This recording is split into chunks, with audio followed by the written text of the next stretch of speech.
I'm going to go through the Edexcel A-level chemistry paper. This is paper 1, June 2018. Okay, so 2018. Okay, so the first question about identifying an ionic compound. Okay, so add aqueous sodium hydroxide, warm the mixture and test any gas evolved. The gas turn red litmus to blue. This shows that we've got an alkaline gas being given off. And the gas dissolves in solution to make an alkaline solution, and it's NH3. Okay, and you get NH3 released when you add sodium hydroxide to ammonium ions. You get H2O and NH3. So this shows us that we've got ammonium ions as the cation. The negative one, add nitric acid and silver nitrate, we get a cream precipitate. The cream precipitate is of silver bromide. White would be silver chloride, yellow silver iodide. So we've got bromide ions there. So it's ammonium. That's for the name. So ammonium bromide is the salt.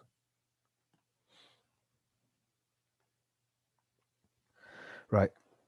Additional tests that will confirm the identity of the anion. So we're talking about the Br minus ion.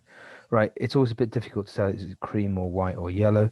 So the way you can confirm that is if you add dilute ammonia to silver chloride, so it was the chloride that dissolves in dilute ammonia, the bromide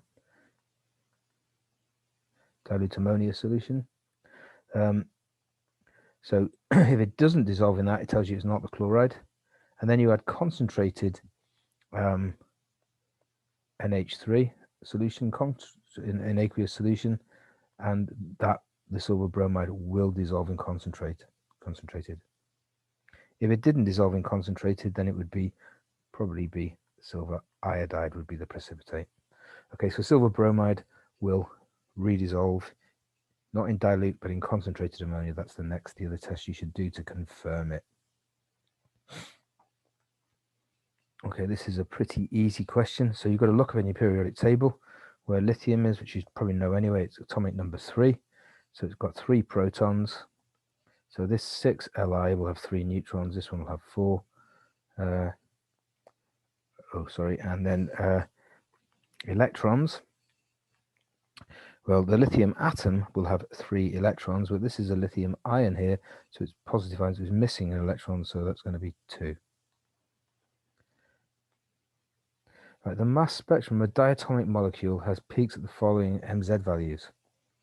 Okay, deduce the formula of all the species responsible for each of the peaks.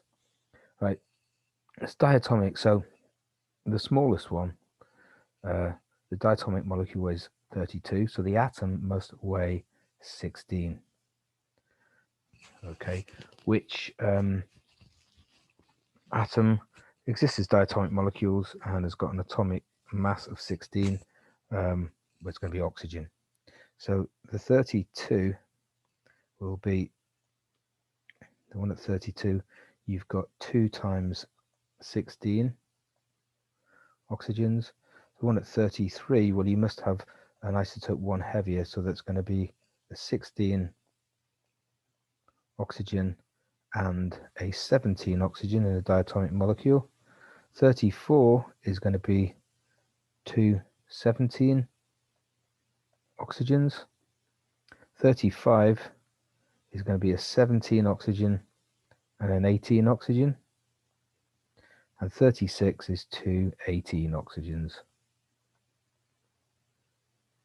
Okay.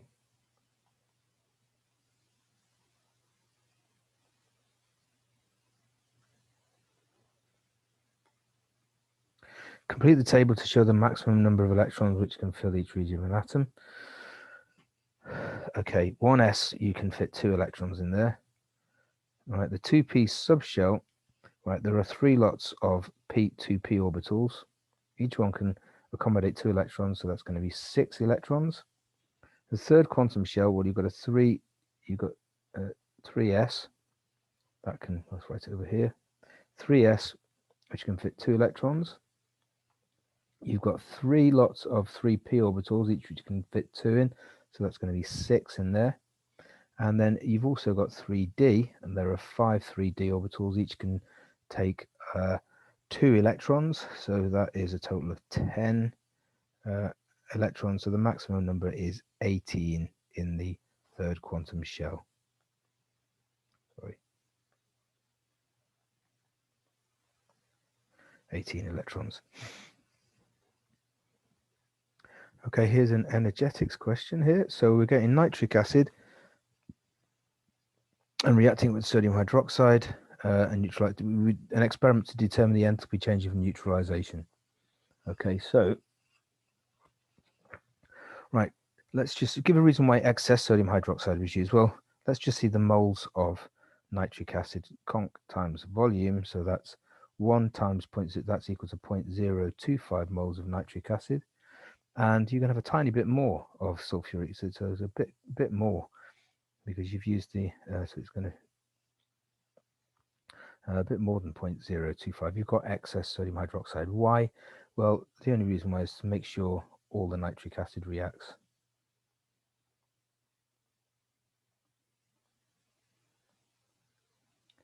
That's all you have to say there. Calculate the enthalpy change of neutralization between the nitric acid, B, here it goes, and the sodium using the results of the experiment. Okay, so that, first of all, we need to find out the heat released in the experiment, which is Q is equal to the mc delta T, and then we need to convert that into a value per mole, and so delta H of neutralization is going to be Q divided by the number of moles we react. Okay, so let's work out Q first. Right. Now the mass of, we have to be careful here because we're adding 25 plus 25 centimeters cubed of water. We presume the density is 1 gram per centimeter cubed, so that's going to be 50 grams of water. The specific heat capacity of water is 4.18, and the increase in temperature is 6.8. Multiply that out. That gives us a value of 1,421 joules. That's going to be in joules. Now we need to convert that into a delta H value. So delta H is going to be equal to 1,421 divided by the number of moles that react. So the number of moles of each one is 0.025. So we divide by that. That gives us an answer of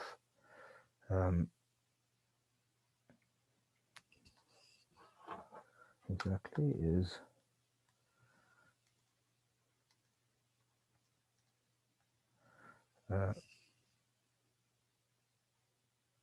56,800. Okay, 56,840 joules per mole.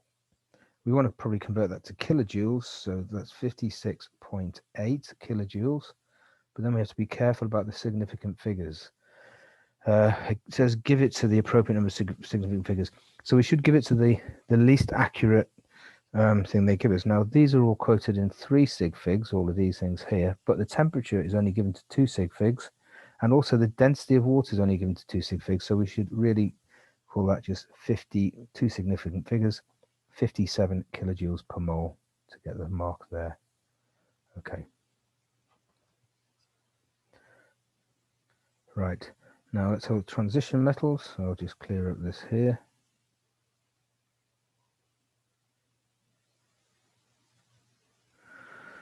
Okay, which of these ions has got an electronic configuration of argon 3d5? Okay, so this, I've just pasted out the copies and pasted at the top row of the transition metals there. So we're going to have, this is 4s will be 4s2 will be filled up in both. So that's going to be scandium is 3d1, titanium is 3d2, vanadium 3d3, chromium, now we have to be careful there because it's 4s1 3d5, manganese is 3d5, 2 in 4s, iron 3d6, cobalt 7, so on. Okay, now which ion has electronic configuration of 3d5? So they're all going to lose 2 from the 4s first of all. Okay, So chromium is going to lose 3 electrons there. So it's lost 2 from 4s and 1 from 3d. So that is going to be 3d4. So it's not chromium. Iron, Fe2 here. Right, you've got 6d electrons. If it's 2 plus, it's just going to lose them from the 4s. So that would be 3d6. So that's not right. Manganese is here. That's 3d5 and 4s2. So yeah, that will be 3d5. So that's the answer. And just to check, manganese 3 plus would actually be 3d4. So C is the right answer there. Which number of these complex ions does the transition metal have the oxidation number +3? So remember, the cyanide ligand has always got a charge of -1. This is, so 2 cyanides -1. That means silver must be +1 in there. So the oxidation number is +1 of silver. It's not there. Here, the chloride ligand is -1. We've got -2 there. So that means the copper must be +2. Here, the cyanide, we've got 6 cyanides and it's 3 minus. So it would be 6 minus for the cyanides. Okay, so to make that 3 minus, the iron must be 3 plus there. That's the answer. And just check with the nickel one, EDTA. Well, that's always 4 minus. So that means the nickel there must be actually +2. So the answer there is C. Which type of bonding, types of bonding exist within the complex ion? Right, so chromium with 6 waters. Right, now in the water ligands, you've got covalent bonds. And the lone pair on one of the lone pairs on the oxygen forms a dative bond to the central chromium ion. So you've got dative and covalent, that one there. Okay, there's no ionic bonding in there. Okay, so that is B is the right answer. Okay, which best explains why copper, this complex, why are they colorless? Well, ammonia ligand has got a charge of 0, so the +1 charge in the ion there, so the copper must be Cu+. Now, if you remember the electronic structure of copper, right, if it loses 1 electron, right, copper, the atom is 3d10 4s1. You might expect it to be 3d9 4s2, but it's not. And so if it loses 1 electron, it's going to lose that 4s electron. So it's going to have a 3d shell, which is full up. Now, when it's full up, you can't promote electrons from one of the, these are my d orbitals, which are not quite the same energy after ligands bind yet. What causes color normally is one of those electrons, say that one in the lower energy d orbital, gets promoted up to the higher one by absorbing some visible light. Well, this is not going to happen in copper because you can't promote any because it's completely filled up. So the best explanation there is no electronic transitions can take place between the d orbitals because they're full up. The d orbitals cannot split in energy. That's wrong. They are split because you've got ligands there. That's what splits the d orbital's energy. There are no electrons in the d shell, and that's full up. Not all complex ions with +1 charge are colorless. That's not true. Okay. Okay, here is a strange ligand, or glycinate. Okay, and so it's a bidentate ligand, it tells us. We've got a lone pair on the nitrogen. And you've got you're also going to get that lone pair forming a dative bond. So I'll just draw it a bit bigger at the side here. So we're going to have Cu square planar. Right, so you can have a nitrogen there, with 2 hydrogens, CH2, and then you're going to have, that's that minus there, and you can have the same on the other side as well. So you're going to have the nitrogen forming a dative bond there, 2 hydrogens coming off it, CH2, and then you're going to have that. Okay, so that is the complex ion.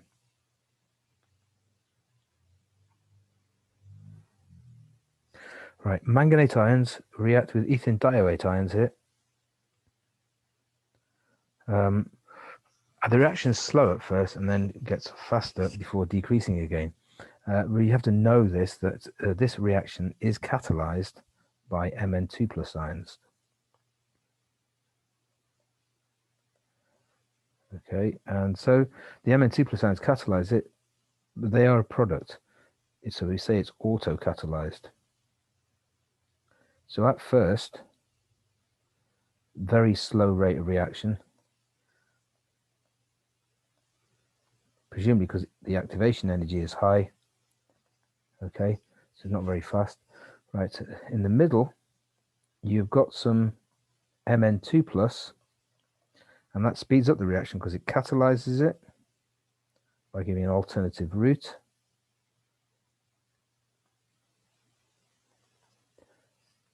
And at the end, the reaction slows down because you're just running out of, because the concentration of reactants has fallen because they've all been used up. And that's what happens in every reaction, of course. So this is the unusual bit, this lag thing, which is caused because there's no catalyst about.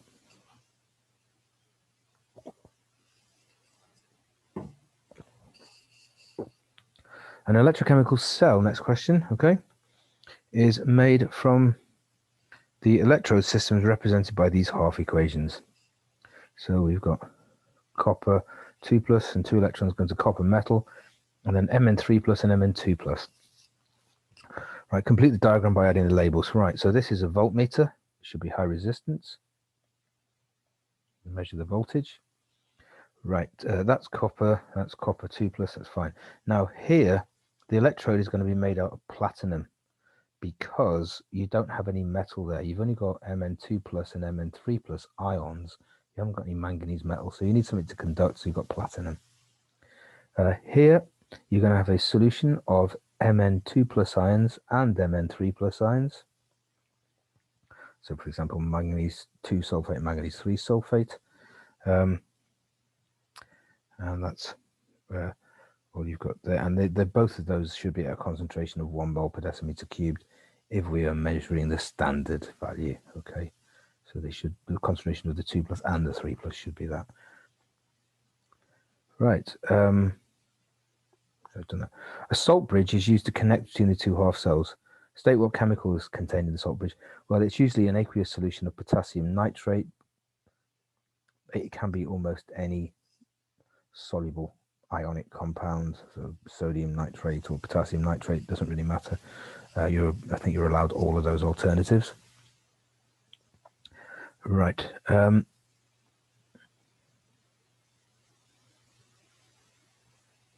Right, in this cell, the copper is oxidized, and E cell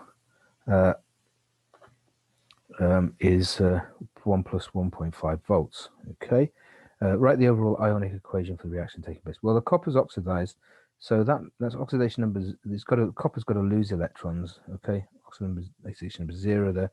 So copper's going to go that way and lose electrons. So that means the Mn3 plus must gain electrons and go that way.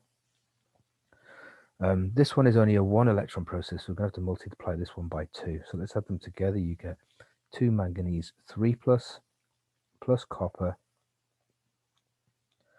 goes to copper 2 plus and 2 Mn 2 plus. Right, don't need state symbols, so that's fine. That's the overall ionic equation. Right, I think I've not pasted a question in here, and I think it says, why can't you use a metal? I think it's B part 2. Why can't you use a metal, an unreactive metal, instead of the salt bridge?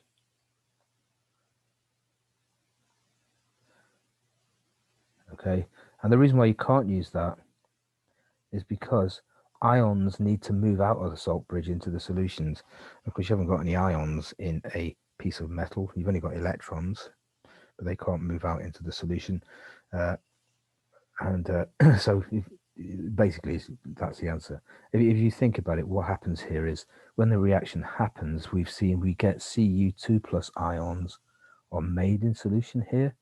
And so what would happen is every time you make a Cu2 plus, you have to get 2 negative ions, 2 nitrate ions would have to leave the salt bridge. Okay, and if you haven't got a salt bridge, they can't do that, so the whole thing wouldn't work. Right, let's calculate the value of the standard electrode potential for the Mn3 plus Mn2 plus half cell. This question here now.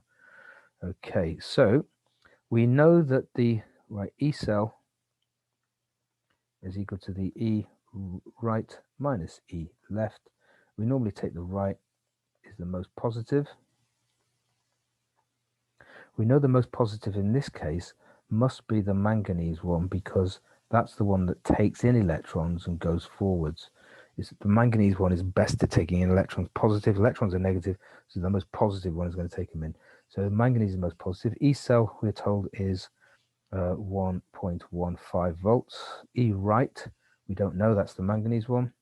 E left, minus 0.34, minus plus 0.34 for the copper. Rearrange that. E right is equal to 1.15 plus 0.34. That is equal to 1.49 volts.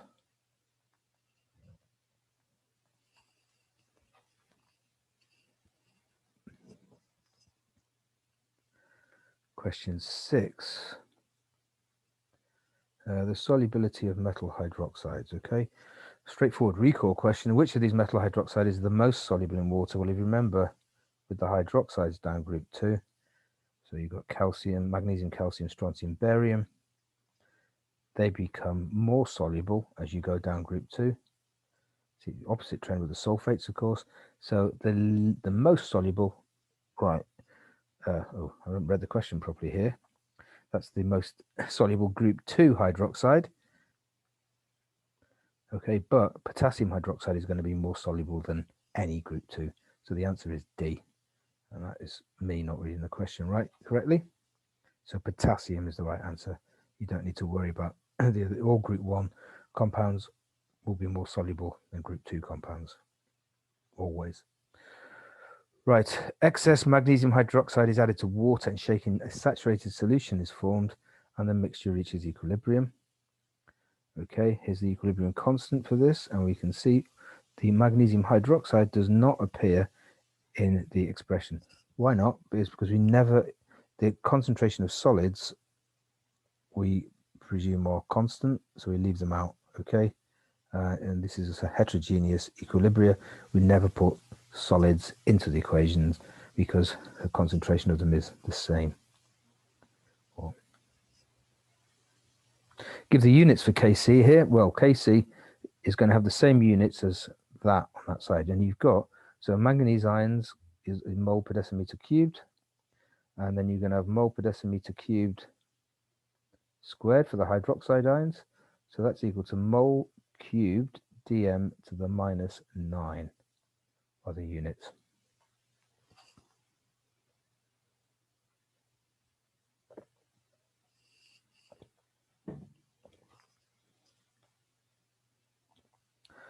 Calculate the enthalpy change of solution of magnesium hydroxide using these data. Right, so you've got delta hydration data, and we have got lattice enthalpy. Now the energy cycle we should use there is we'll have magnesium, we have the solid ionic compound here, and that's going to dissolve to form, state symbols are quite important here, plus 2OH minus AQ. And the third thing we're going to have in our cycle are the gaseous ions. Right, so Mg2 plus gas and 2OH minus gas. Right. This change here, of course, is delta H sol, and that's what we're trying to find out, the enthalpy of solution. Right, now we've got lattice enthalpy, which they've quoted as a negative value, so there must be lattice enthalpy of formation. So where does that arrow go for that? Well, it's that red one there, okay? That's lattice enthalpy, so that's minus 2842. And hydration, well, that's when you get these ions and put them into water, from gaseous ions into water. So, right, that's going to be that way. And we've got 1 mole of magnesium ions, so, and that is minus 1920. And we've got 2 moles of hydroxide ions, so that's got to be 2 times minus 460. Let's add that lot up together. We get minus 2840. So let's do delta H solution is equal to, well, we're going against this arrow here, so we flip the sign. That's plus 2842. We're sticking with that arrow, so we stay with the sign, minus 2840. And that is equal to plus 2 kilojoules per mole. So it's almost 0, but not quite, ever so slightly endothermic.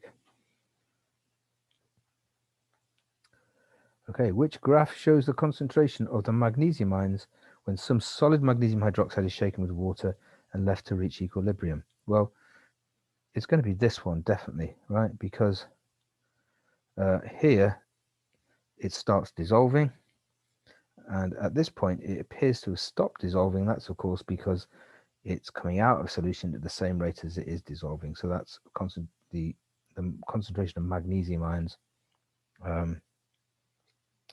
increase for a bit and then they stop increasing. This one is obviously wrong because the magnesium ion concentration is high to start off with, even if you put any in the water.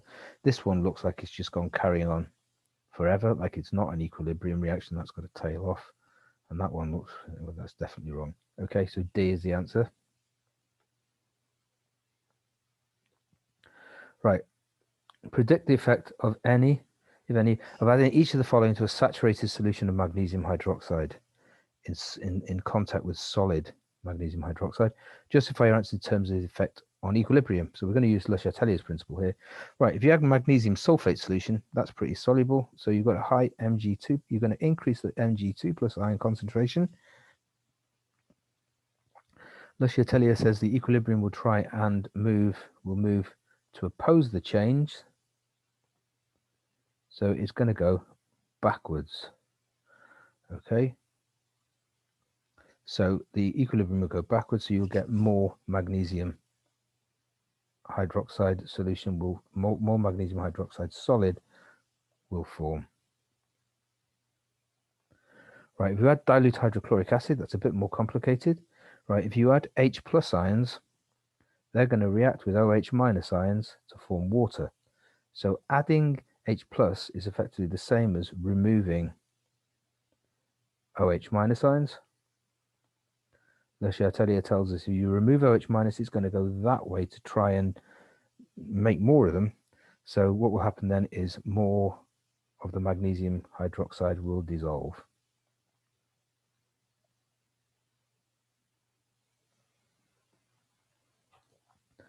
Okay, so here's a question about a bit about bonding and a bit about acids and bases as well. Boric acid can be prepared by reacting borax with hydrochloric acid. Write the equation for this reaction. Okay, so we're going to have Na2B4O7.10H2O is going to form H3BO3. So we've got 4 boron atoms there, so we're going to form 4 of those. And we're going to need some hydrochloric acid here to react with it. Okay, so let's see. Right now, how many we've got? Sorry, we've got 10 H2Os here.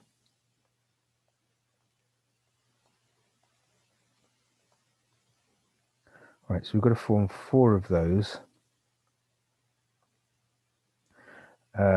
And we're going to get 2 sodium. Right, we've got sodiums there. We're going to get 2 sodium chlorides as well. 2 of those. Right, so let's see how many hydrogens we've got. Well, we have got, I have to put a 2 in front of that. We've got 2 hydrogens there, and we have got 20 hydrogens there. And so far on this side, we have only got 12 hydrogens. Let's do the oxygens now. So we have got 7 oxygens here and 10 there. So we've got 17 oxygens on that side. On this side, we've got 4 times 3, which is 12. So we've got 12. We've only got 12 oxygens on that side. So that means we have got to make 5 molecules of water. Okay, because 17 oxygens, only 12 there. We've got to end up with 5 H2O on this side.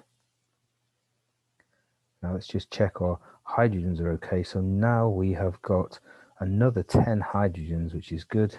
Got 10 hydrogens there, because now we've got 12 plus 10 makes 22 hydrogens, and we've got 2 plus 20 hydrogens on that side, 22. So that's balanced. So there's our equation. 2 HCl, the borax, 4 boric acids, 2 sodium chlorides, and 5 waters. Okay, complete the dot cross diagram for molecular boric acid. Show the outshell. Okay, so we need to look in the periodic table, and boron is not very familiar to us, but you'll see that boron is in group 3. So it's got 3 electrons in its outer shell. Right, now, so let's do the borons rather than, let's do them as red dots, okay? So, and we do the oxygens as crosses. So we're going to have a single covalent bond there, and there, and there. That's all the boron electrons accounted for. Now the oxygen is going to form obviously single bonds to hydrogen. Do the hydrogen electrons as blues. That's going to be the same everywhere.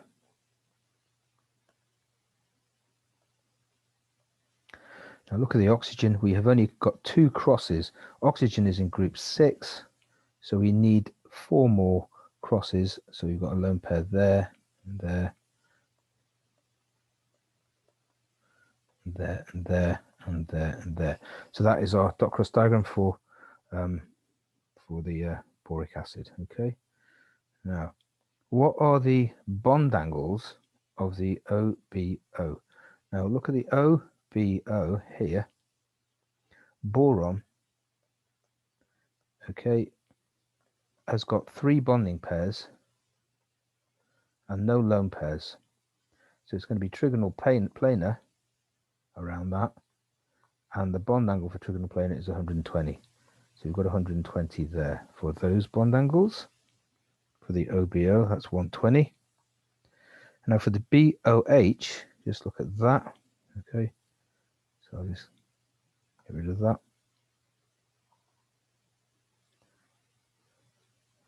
Right, so for we've got boron,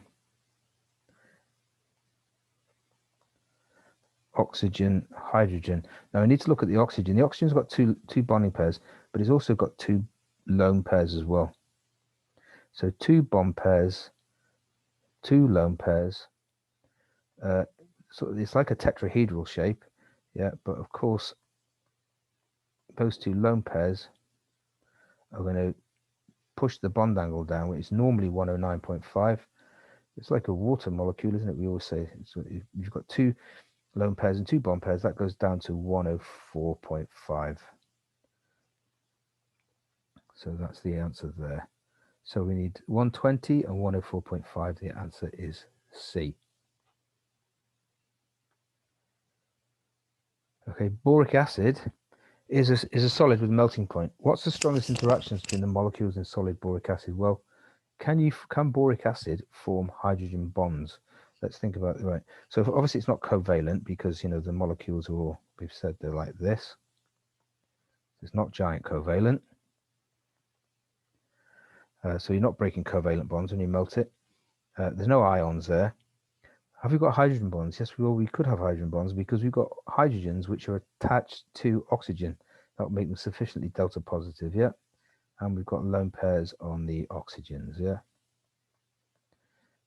For them to form hydrogen bonds to neighboring hydrogens on neighboring boric acid molecules. So the answer there is B, with the strongest interactions. Right, on to question mark A. In aqueous solution, boric acid dissociates into ions in 3 stages. The first dissociation is given here. So That's like we call that HA, and that's H plus. We call that A minus. That's the conjugate base, A minus of the HA. pKa for the dissociation is 9.24. Let's work out a Ka. So Ka is equal to 10 to the power of minus 9.4, which is equal to 5.75 times 10 to the minus 10. We'll use that in a minute. Right, calculate the pH of a solution of boric acid. Okay.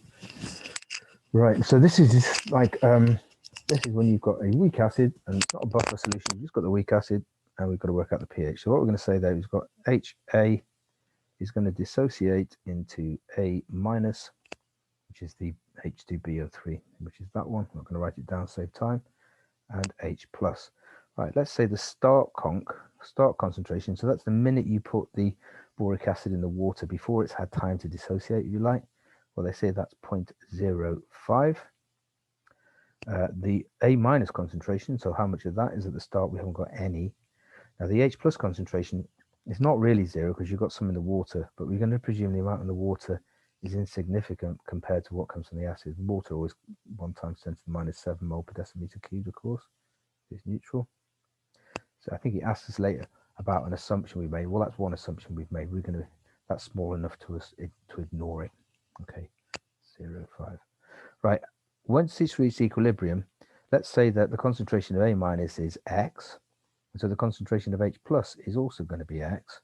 The concentration of HA will have gone down by X. Now we can make another approximation. Well, what we could do is we could put that into the Ka expression, of course.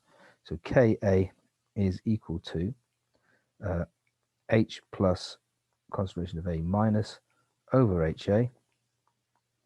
So in this case, Ka is then going to be equal to, right, well, H plus concentration is X, and that is as well. So we can put H plus squared on the top there.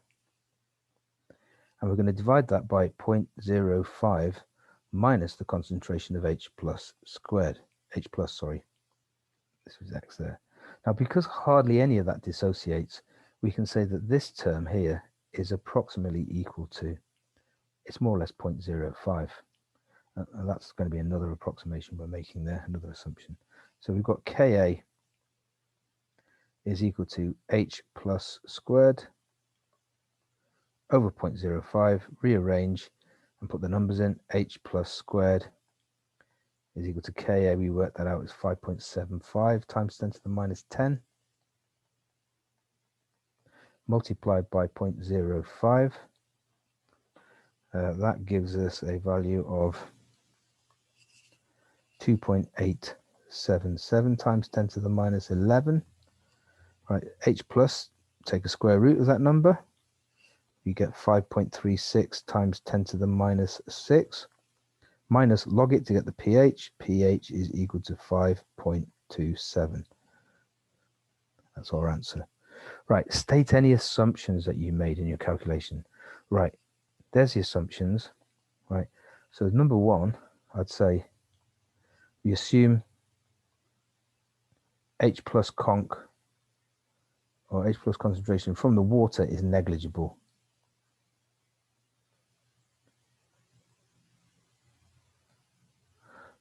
Okay, and the second one we make is that we assume that the concentration of the H3BO3 is, as near as makes no difference, 0.05, because the amount of it that dissociates is tiny because it is a very weak acid.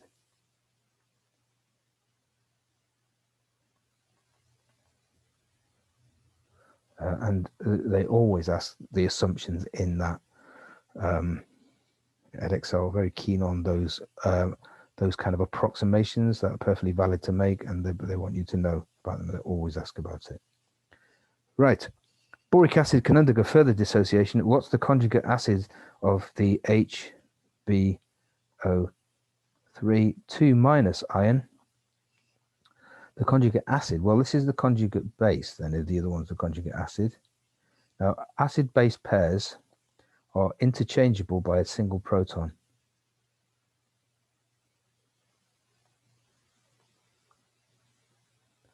Right, so if this is the base, we've got to add an H plus to that to make the acid. So its acid conjugate pair is going to be H2BO3, and of course it's not 2 minus anymore, it's 1 minus. So the answer is B. Okay, and I will do the rest of that paper, the other half, the second half of that paper, in the next video.